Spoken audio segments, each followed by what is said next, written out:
जिंतूरमध्ये राष्ट्रवादीला खिंडार, मीनाताई बोर्डीकरांच्या नेतृत्वाखाली जुनून वाडीतील महिलांचा भाजपमध्ये जाहीर प्रवेश। जिंतूर प्रतिनिधी रामप्रसाद कंठाळे। जिंतूर विधानसभेच्या राजकारणात सध्या मोठी उलथापालथ पाहायला मिळत आहे।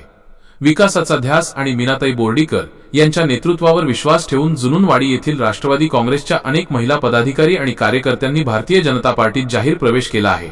या प्रवेशामुळे भाजपची ताकद मोठ्या प्रमाणावर वाढली असून विरोधकांना मोठा धक्का बसला आहे। प्रचाराचा झंझावात आणि मार्गदर्शन। भोगाव जिल्हा परिषद गटाचे उमेदवार रविसर भोगाव आणि आशाताई खिलारे यांच्या प्रभावी मार्गदर्शनाखाली हा प्रवेश सोहळा पार पडला। यावेळी सुनीताई दराडे यांच्या प्रचार दौऱ्याला जुनून वाडीत अभूतपूर्व प्रतिसाद मिळाला।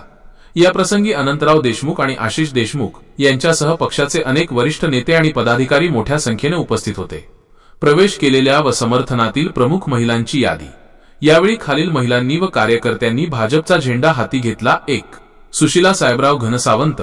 2. सरस्वतीबाई भिवा मोरे। 3. प्रयागाबाई मुकिंदा सोनुळे। 4.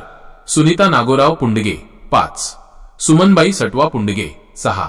पुष्पा मुकिंदा कांबळे। 7. वदना नागोराव पंडित। 8. जया मुकिंदा कांबळे। 9. तारामती ज्ञानदेव शिंगारे। 10. साळूबाई हिरामन बळखंडे। 11. मीनाबाई यशवंत सोनुळे।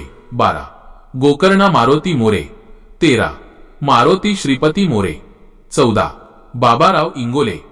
विकासासाठी महिला शक्ती एकवटली। पंतप्रधान नरेंद्र मोदी यांच्या विकास नीतीवर आणि मीनाताई बोर्डीकर यांच्या कार्यावर आम्ही प्रभावित आहोत।